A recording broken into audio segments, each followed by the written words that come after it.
திருவள்ளுவரின் வழியில் வாழ்ந்து வாழ்வின் உன்னத நிலையினை அடைய திருக்குறளோடு நாம் என்னும் இந்த நிகழ்விலே இணைந்திருக்கின்ற உங்கள் அனைவருக்கும் முதற்கண் வணக்கம். குறள் எண் 528, அதிகாரம் சுற்றம் தளால். இது ஒரு மகாபாரத நிகழ்வு.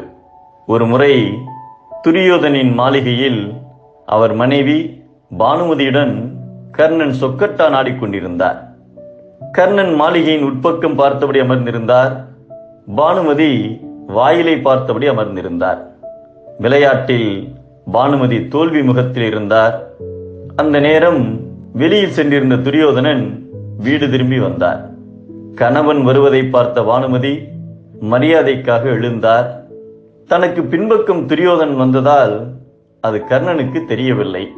ஆட்டத்தில் தோல்வியை தாங்காமல் பானுமதி ஆட்டத்தின் பாதையில் எழுந்து செல்ல முயற்சிக்கிறார் என்று நினைத்த கர்ணன் மீதி ஆட்டத்தையும் முடித்துவிட்டு போ என்று கையை நீட்டினார். அப்போது பானுமதியின் இடையில் அணிந்திருந்த மேகலை கர்ணன் கைப்பட்டு அருந்தது.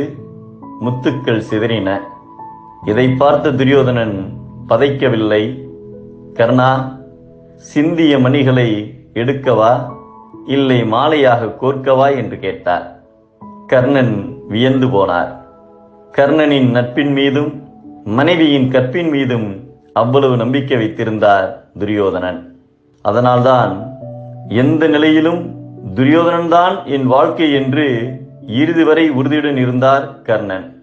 பாண்டவர்களுக்கும் கௌரவர்களுக்கும் போர் உறுதியானதும் அவருடைய தாய் குந்தி கர்ணனின் பிறப்பு ரகசியத்தை கூறி பாண்டவர் பக்கம் வந்துவிடு என்று கூறிய போதும் செய் நன்றி மறந்து வரமாட்டேன் என்று மறுத்தார்.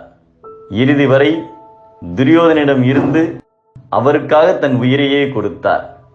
அரசன் எல்லோரையும் ஒரு தன்மையாக கருதாமல் அவரவர் தகுதியறிந்து அதற்கேற்ப மதித்து நடந்தால் அவரை நெருங்கி வாழும் சுற்றத்தார் பலராவர் என்பதை பொது நோக்கான் வேந்தன் வரிசையா நோக்கின் அது நோக்கி வாழ்வார் பலர் என்கிறார் நம் தெய்வப்புலவர் திருவள்ளுவர்.